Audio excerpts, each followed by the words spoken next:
जो एनपीओ के अंदर आपकी फंड बेस्ड अकाउंटिंग है, फंड बेस्ड अकाउंटिंग,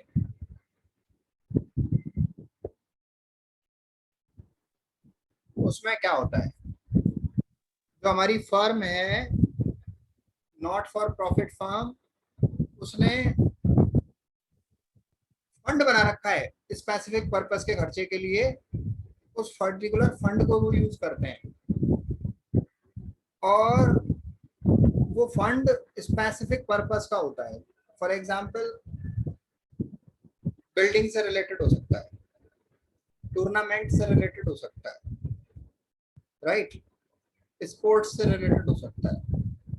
तो यहाँ कहानी क्या है कि अगर फर्म ने फंड बनाया हुआ है तो हम उसको बोलते हैं फंड बेस्ड अकाउंटिंग। फंड वो बनाते क्यों हैं? फंड वो बनाते इसलिए हैं कि जैसे मैं एग्जांपल लूं कि टूर्नामेंट फंड बनाया। टूर्नामेंट फंड बनाने का क्या लॉजिक है, क्यों बनाया? टूर्नामेंट फंड इन्होंने बनाया टूर्नामेंट से रिलेटेड पैसा इकट्ठा हो जाए और कोई भी टूर्नामेंट कराना है तो उसके खर्चे हम उसी में से मीट आउट करें, राइट। जब भी कोई पर्टिकुलर एक्सपेंस से रिलेटेड कोई फंड हमारे पास दे रखा होता है तो उस एक्सपेंस को हम डायरेक्टली इनकम एक्सपेंडिचर में नहीं दिखाते, उसको हम उससे रिलेटेड फंड में से ही पूरा करते हैं, राइट। अच्छा, फंड बेस्ड अकाउंटिंग में क्या क्या चीज हो सकती है? एक तो हमारे पास फंड हो सकता है, दूसरा हमारे पास इन्वेस्टमेंट हो सकते हैं, तीसरा हमारे पास उसकी इंटरेस्ट हो सकती है, चौथा हमारे पास उसके खर्चे हो सकते हैं। ये चारों चीज हो सकती हैं। तो अब बात ये आ रही है कि आपके पास टूर्नामेंट फंड है, इसे कहाँ दिखाओगे? टूर्नामेंट फंड इन्वेस्टमेंट है, इसे कहाँ दिखाओगे? इंटरेस्ट है, इसे कहाँ दिखाओगे? और टूर्नामेंट के एक्सपेंसेस है, इसे कहाँ दिखाओगे? तो स्टूडेंट्स, टूर्नामेंट फंड को आप दिखाओगे बैलेंस शीट के लायबिलिटीज में, राइट। अगर ओपनिंग बैलेंस है टूर्नामेंट फंड का तो ओपनिंग बैलेंस शीट के लायबिलिटी में, क्लोजिंग बैलेंस है तो क्लोजिंग बैलेंस शीट के लायबिलिटी में। और टूर्नामेंट फंड इन्वेस्टमेंट है, यदि टूर्नामेंट फंड इन्वेस्टमेंट है यदि आपके क्वेश्चन में, तो उनको आप दिखाओगे बैलेंस शीट के असेट्स में। और टूर्नामेंट फंड इन्वेस्टमेंट की कोई भी इंटरेस्ट आपको मिली है, टूर्नामेंट फंड इन्वेस्टमेंट की कोई भी इंटरेस्ट आपको मिली है, तो उस इंटरेस्ट को आप कहाँ दिखाओगे?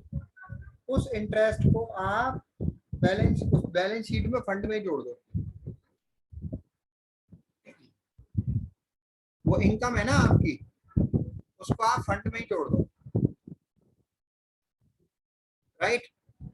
और जो भी एक्सपेंसेस हैं उसे आप फंड में से माइनस कर दो, जो भी एक्सपेंसेस है उसे आप फंड में से माइनस कर दो, उसे आप इनकम एक्सपेंडिचर में नहीं दिखा सकते। क्लियर? ये लॉजिक है फंड का।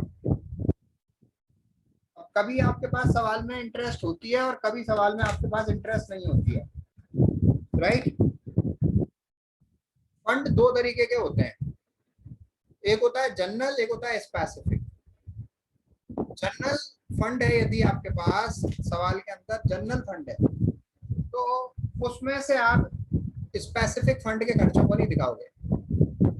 जनरल फंड अगर आपके पास सवाल में है तो जनरल फंड को तो एज इट इज आप बैलेंस शीट के लायबिलिटीज में दिखा दोगे, राइट। यहाँ पर हम बात कर रहे हैं स्पेसिफिक फंड की और जनरल फंड की। जनरल फंड को केवल बैलेंस शीट के लायबिलिटी में शो करना है, और अगर स्पेसिफिक फंड है जैसे टूर्नामेंट फंड हो गया, बिल्डिंग फंड हो गया, राइट, डोनेशन फंड हो गया, तो ये सब चीजें हैं। तो टूर्नामेंट फंड के खर्चे और कौन से हो सकते हैं? एक और हो सकता है प्राइस, मतलब कोई इनाम आपने बांट दिया, वो इनाम आप बांट रहे हो तो वो कहाँ से बांटोगे? वो आप फंड में से ही दोगे,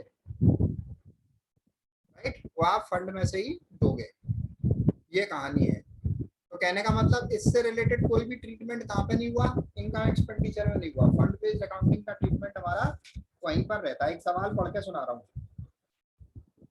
स्पोर्ट्स फंड तुम्हारा 1 अप्रैल 2015 को था 35,000 का, as it is balance sheet के लायबिलिटी साइड में चला जाएगा सब। Clear?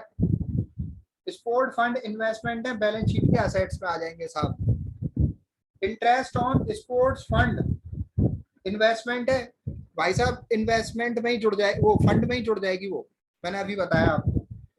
Donation for sports fund है, वो डोनेशन आपको स्पोर्ट्स फंड के लिए मिला है तो वो डोनेशन भी स्पोर्ट्स फंड में जोड़ दो आप बैलेंस शीट के लायबिलिटी साइड में। स्पोर्ट्स प्राइज आपने अवार्ड बांटे हैं तो क्योंकि इससे रिलेटेड फंड पहले ही आपने बना रखा है तो इसका इनकम एक्सपेंडिचर से कोई लेना देना नहीं है, इसको आप फंड में से ही माइनस करो। एक्सपेंसेस ऑन स्पोर्ट्स इवेंट ये भी उसी में से माइनस होंगे फंड में से बैलेंस शीट के लायबिलिटी साइड में। जनरल फंड है, बैलेंस शीट के लायबिलिटी साइड में अलग से दिखाया जाएगा। जनरल फंड इन्वेस्टमेंट है, जनरल फंड इन्वेस्टमेंट है तो उसको आप क्या करोगे, उसको बैलेंस शीट के असेट्स में दिखा दो।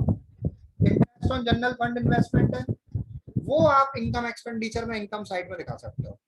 स्पेसिफिक फंड की इंटरेस्ट ध्यान से समझना, डिफरेंशिएट करके इसको कि इंटरेस्ट ऑन टूर्नामेंट फंड या फिर स्पेसिफिक फंड वो तो फंड में जुड़नी है, लेकिन interest on general fund, interest on general fund वो इनकम एक्सपेंडिचर की इनकम है। जनरल फंड से रिलेटेड कोई इंटरेस्ट की इनकम है वो इनकम एक्सपेंडिचर में इनकम में दिखाओगे, लेकिन आपकी स्पेसिफिक फंड से रिलेटेड कोई भी इंटरेस्ट की इनकम है वो आपकी बैलेंस शीट के लायबिलिटी साइड में उस फंड में ही जुड़ेगी। इस बात का ध्यान रखना, ये पूरी आपकी फंड बेस्ड अकाउंटिंग से रिलेटेड कहानी है जो आपको ध्यान से समझनी है।